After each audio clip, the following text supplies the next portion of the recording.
Friends and friendship, dito tayo ng daing. May ganitong klase mga daing, my friends and friendship. Yung ano lang, yung mga...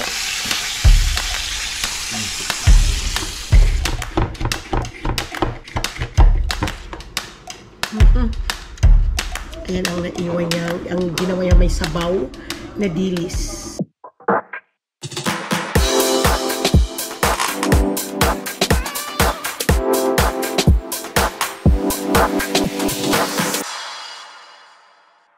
Welcome back to my channel, my friends and friendship. At ngayon ay nagpapasalamat talaga ako kay God. At tingnan niyo, my friends and friendship, ang panahon namin ngayon. Talagang tirik na tirik ang araw.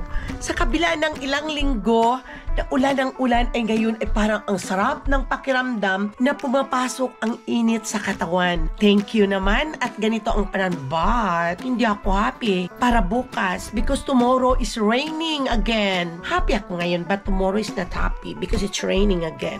So ngayon, tara my friends and friendship. Kararating lang namin ni Papa Dudes, doon lang kami nagpunta sa baba, sa Safeway. Nagbili lang kami ng kamatis at naubusan ako ng kamatis at magsasangag ako ng dilis. At gagawa daw si Papa ng may sabaw. Yung isangag ang dilis at lagyan ng kamatis at lagyan ng sabaw. Yun. At magpiprito daw kami ng daing outside. Magbabarbecue sana ako pero no time na. At anong oras na? It's already past 2 o'clock.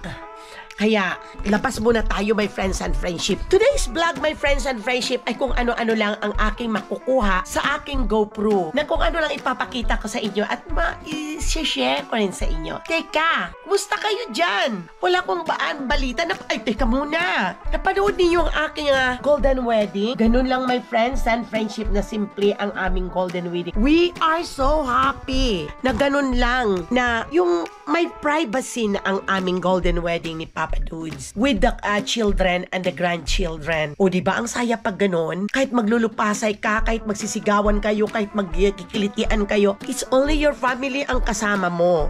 Yun ang aming gusto.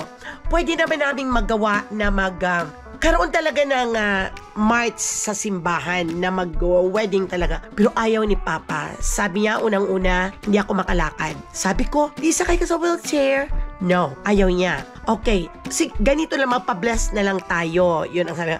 Ang importante, na i-bless tayo ng priest. Na isipin mo, it's 50 years kaming nagsasama. Sa buhay namin, hirap at sa ginhawa.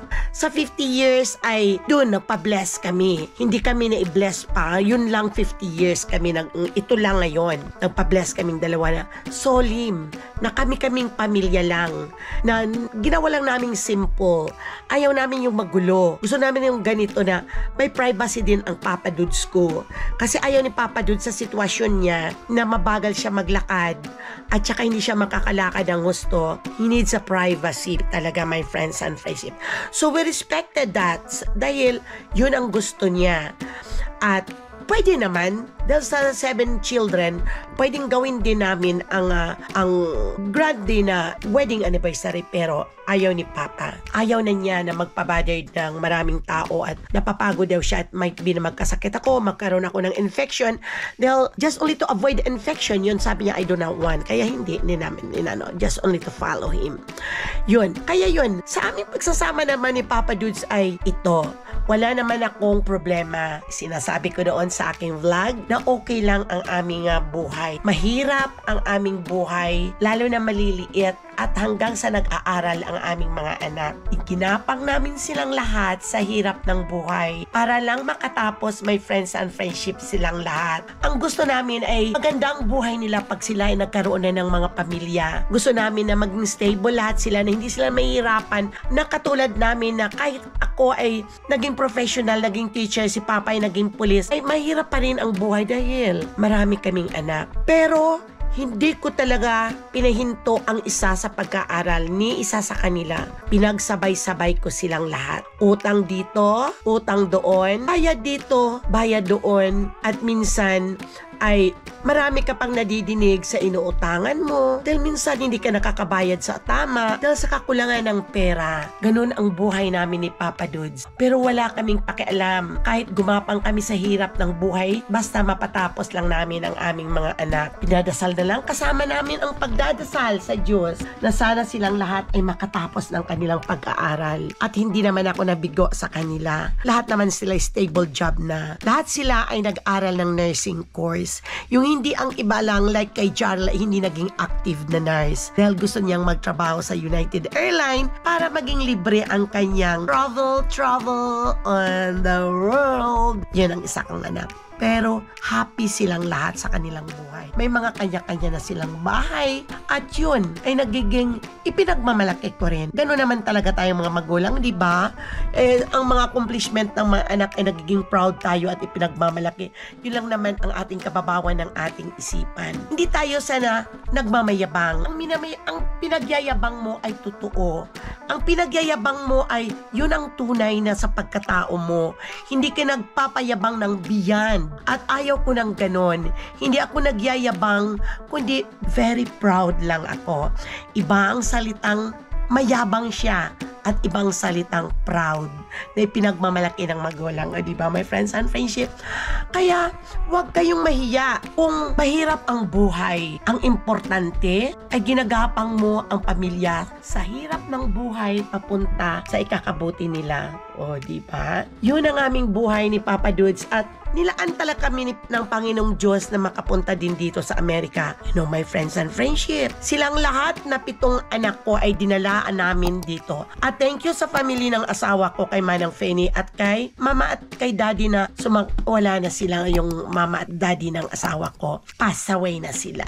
Pero thank you pa rin sa mga kapatid na sila ang tumulong din sa amin na magpunta dito. Alam naman ninyo, pag dito ka sa Amerika, you need to start all over and over again your life. Kung ano ang iniwanan mo sa Pilipinas, ay hindi mo madadala dito. Kung naging 2 ang iyong katulong o 3 ang iyong katulong, pagdating mo dito, ikaw ang katulong. Kung naging mayaman ka sa Pilipinas, pagdating mo dito ay pantay-pantay lang kayong lahat dito. Walang mayaman, walang mahirap. Pari-parihong kumikita ng dollar, maliit man o malaki. Pari-parihong nagbabayad ng bills, pari-parihong nagbabayad ng bahay, pari-parihong nagbabayad ng kotse at ng mga credit card. Dito sa Amerika, kung wala kang credit card, hindi ka makakakuha ng bahay at kotse. This is the life in the US. Okay, tara, punta na tayo doon sa kusina.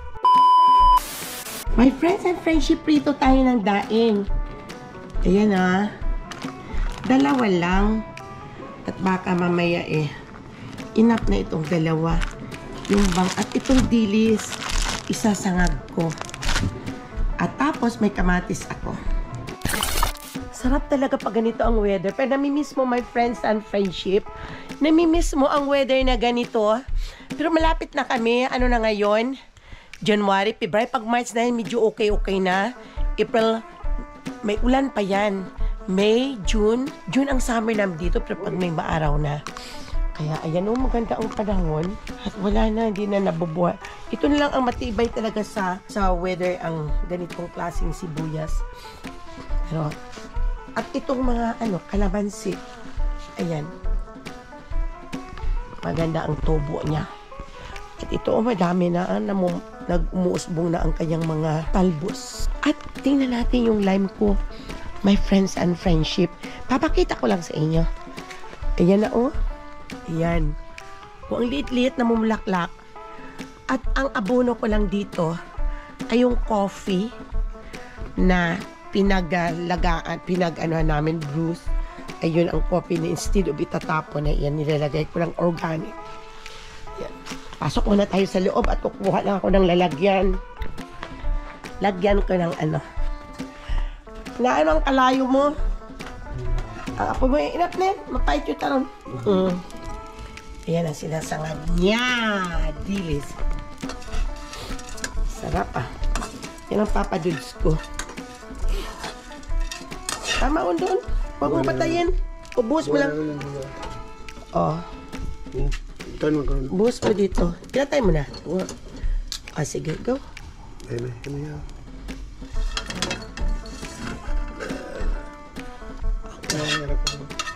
Nasunog yata. Baka mapait. O, itapa mo lang. Ito lang muna. Dito kami sa backyard, sa gilid ng house. Oh. Ipiprito namin yung dalawang daing. Gold talaga dito, my friends and friendship, ang daing sa Amerika, at saka walang mga ganitong klase. Lagay mo na agad. Walang may ganitong klase mga daing, my friends and friendship. Yung ano lang, yung mga iwan kung saan nila malangsa pag niluto mo. Iba talaga sa atin, sa Pilipinas, my friends and friendship, ang daing at ang mga dili. Kaya pag umuwi kami, Diyos ko, dami-dami naming dala kaya. Pero ngayon, hindi na ako masyado na nagdadala ng maraming daing dahil mahirap magdala na katulad may kasama akong disabled. Kaya, buti na lang pag alis namin dito sa San Francisco, pag umuwi kami ng Pilipinas, pagdating namin sa Maynila, ang bagahe namin ay ituturo nilang namin dyan sa mga baggage boy sa airport at sila lang magta-transfer. Doon na namin makikita sa Kalibo. Pagbalik din namin dito sa Amerika, ay sa Kalibo pa lang ay chine-check-in na kaagad ang bagahe namin kaya diretso hanggang dito na sa San Francisco.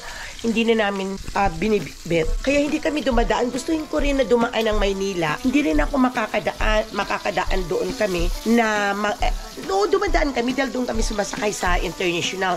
Pero ibig sabihin ko ay yung hindi kami makapag-overnight doon dahil pag nag-overnight kami, from Kalibo, ibababa namin ang mga bagahe namin, dadalhin sa hotel. Tapos, i-check-in mo uli pagsakay mo na kung anong oras ang sakay mo. Kaya mahirap. Kaya pinili na lang namin na wala ng daanan. Kaya dire-diretsuhan na lang kami. Ganon.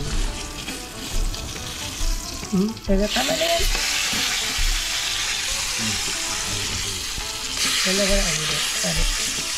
Hindi naman si Papa Dude masyadong kumakain yan. Yung bang tikim-tikim lang siya. Ayaw niya dahil bawang sa kanya. Enough na yan. Off mo na. Ipad-brain mo. Anong klase itong daing? Hasa-hasa na? Matambaka. Matambaka rin. Ano na matay. Ihatid ko muna at ikukunin ko ito. Ito siya, my friends. Nagasa ko kaagad para walang amoy. Ito konti na lang. Lilipat mo na lang kaya dito to my friends and friendship, right? Tapon na yung lalagyan. Ika, my friends and friendship. Samahan ako ninyo. Itatapon ko lang muna ito. Kasi dito kasi sa Amerika, pwedeng ilagay sa garbage. Ito pwedeng ilagay ito doon sa recycle. O, tingnan nyo, ang ganda ng panahon, no? My friends and friendship. Hindi masyadong mainit, hindi masyadong Ito, ilalagay ko lang. Itong blue kasi ito ang recycle. Yun ang garbage at yun ang yard waste. Yun. Ang ganda. Bukas naman, grabe naman ulan ito. Hopefully, sa gabi na lang ang ulan, no? Ganda ng panahon. Wala pang mga dahon ang puno. Mga March ito, nakakaroon na ng bulaklak. Musbong na. Maganda ang lugar namin ito, tahimik. Hindi katulad sa Vallejo na magulo. Yung mga tanim namin, mga cooperate din sa weather na mga tanim. Naka-ready ng spelling reviewers ni Zoe. I-review na ito mamaya. Dahil Thursday, every Thursday meron silang spelling test. Alam niyo kung ano ito, my friends and friendship. Ito ang mga signature chocolate na for fundraising. Ang mga parents nito ay pinapa-order ng school at ipagbibili ng tiga $1 each. Kung sinong may gustong bumili. Yan ang fundraising nila. Hindi sila mahilig manghingi ng mga contribution sa school, kundi kung mayroon silang mga project sa school, ay nagpa-fundraising. Lahat ng estudyante ay meron nito. Bahala ang mga parents o mga estudyante ang magbenta ko. Ako kumuha ng isang box nito at iuwi ko sa Pilipinas para mag-enjoy naman sa pagkain doon ang mga pamangkin ko na sabik na kumain ng chocolate. Yun ang gustong-gusto nila, ang chocolate. Ilan kaya ang laman nito? Ito ng isang box. Walang nakalagay.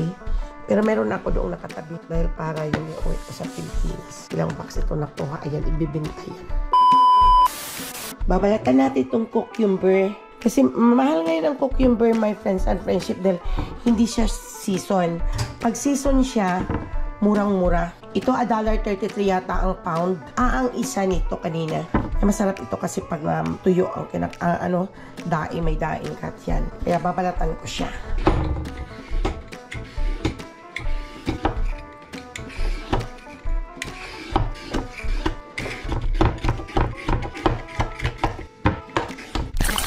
Cucumber. Nilagyan ko ng counting salt. At lagyan ng sugar at asin. Yan. At ito ang ginagamit kong vinegar, my friends and friendship. Ang apple cider vinegar. Dahil pure ang kanilang dito. Kaya kung mga dapat puti. Dahil marami siyang mga hinalo. Dahil anong hinalo sa mga dato puti niya? Yung, ano ba tawag nun? Kalimutan ko na. Ha? Ay!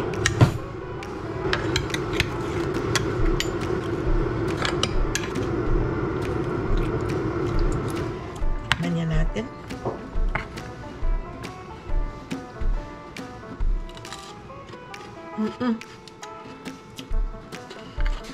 Hop. Ito yung ginagawa ng asawa ko, my friends and friendship. Sarap. Tikim. Ito ang suka. Abe.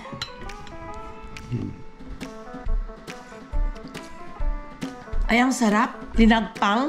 Lagyan daw ng konting sugar, sabi niya. Ito ang menu sa Pilipinas. Ito, masustansya kasi itong dilis, lalo di ba niyo alam, my friends and friendship, na ang kanyang sustansya nito ay nasa ulo. So, kakain na kami. Ready na. Ayan, saan ang daing natin?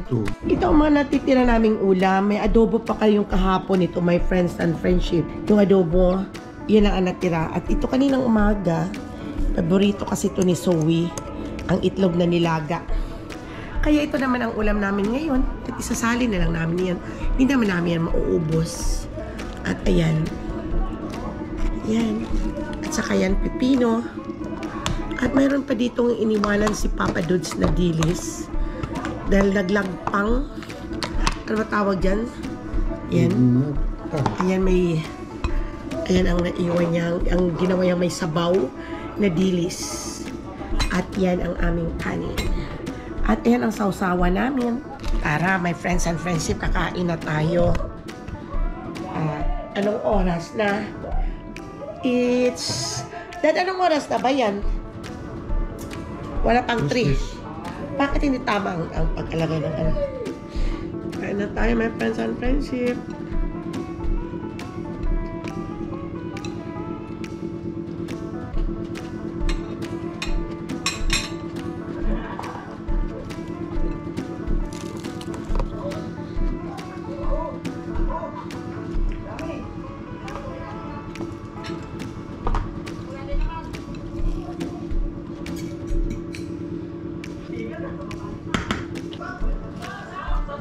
Wala akong nalalasahan, my friends and friendship, sa kinakain kasi may sipon ako. Yung adobo, sarap ng adobo ko. Sarap. Kain tayo. Ito yung dilis. Ang diliit.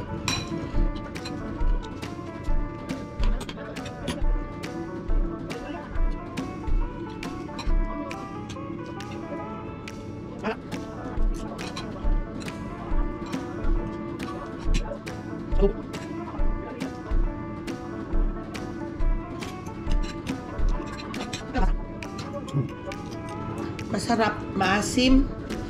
Subukan kayo ninyo, my friends and friendship, pag may dilis kayo. Isangag ninyo, lagyan ng suka, lagyan ng mainit na tubig at kamatis, sibuyas, sabawan at lagyan ng tubig. Ang sarap, parang sinigang. Tubig na mainit lang ilagay. Katulad nito, oh. Ito, oh. Sarap. Sarap talaga. Kung walang ulam, yan magandang iulam lang. Bumili lang ng dilis. Halimbawa, mahina ang dakot ng huli ng mga isda. Walang ulam. Yan lang ang gagawin mo.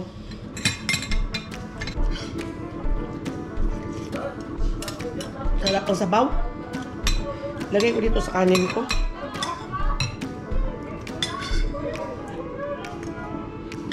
Sarap. Ang sarap ng sabaw, my friends and friendship. Tapos, isang pipino. Medyo maalat, pero kahit konti lang, kinuha ko ng daing. Kaya ko na masyadong, dahil mahirap na magkasakit. Patikim-tikim lang, yung bang nagkikrave ka.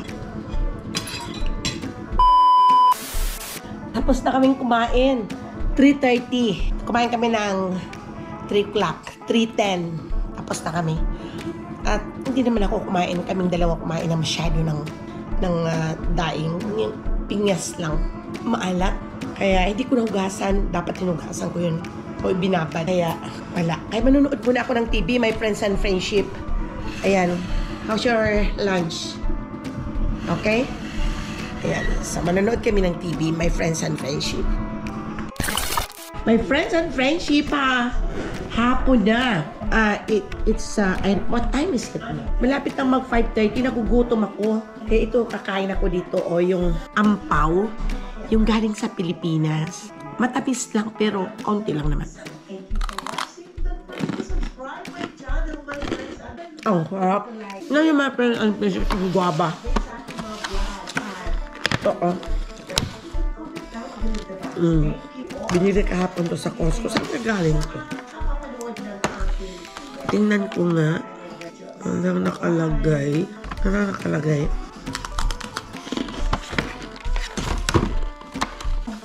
Ayun, my friends and friendship. Ay hapon na at another day na naman bukas. So, wala na akong masasabi. Hanggang dito na lang tayo, my friends and friendship. Sa muli natin pagkikita sa sunod kong vlog. At maraming salamat sa kakapanood niyo ng aking mga vlog. At sana'y huwag kayong magsawa na panuorin ang aking mga vlog. Maraming salamat sa inyo. And don't forget to subscribe Mama Ella's channel, Mama Ella Boholano. And don't forget to like and share. Thank you very much and shout out sa iyong lahat dyan. At ingat lang parati, always be pretty at put on your lipstick always. Bye-bye!